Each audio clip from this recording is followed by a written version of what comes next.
Angelica, and me and my best friend Yulisa are going to be talking about slave ships and how you were transported from Africa to America. We built a slave ship model in Minecraft, block by block, and it took us 3 hours to make. Now here's the info. When you were captured, they would put you in a boat, small boat, and just squish you and you couldn't move. When you would get to America, many would grease you and clean you with palm oil to make your appearance better and get more money. Each slave was $5. Why slavery began? Slavery began because Europeans found out that sugar was a huge profit and it was very easy to grow.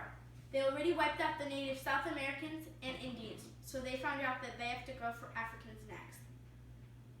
Africans are good at horticulture and are very easy to catch if they're by themselves. In 1662, a Virginia law came out. If a slave had a child, the child would become a slave when they would be 5, and the owner can sell it or keep it. Now it's Yulisa's turn of the presentation, and she's going to talk about more about the book. Thanks, Angelica. Hello, my name is Yulisa.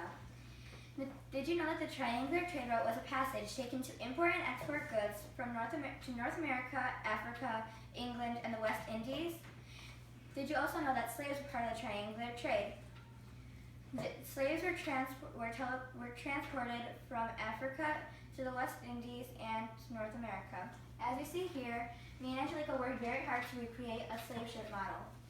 As you see here, the slaves were held at the bottom of the boat with the crew on deck. The slaves were held on 3 levels. The women on top, which were colored pink, the boys in the middle, which were colored brown, and the men on the bottom, which were colored white. There were about 600 slaves on this boat each trip.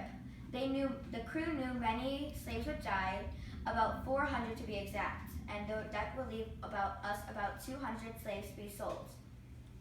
The crew would throw the dead slaves out into the ocean. As you see here, we created a slave getting thrown out into the ocean to recreate this moment. The crew would take precaution because as they sailed, people would go on their boat to check for slaves. Slaves were illegal at this point. So, therefore, the slave ship shows the slave's journey and how hard it was. Thank you for watching, and we hope you learned something. Thank you.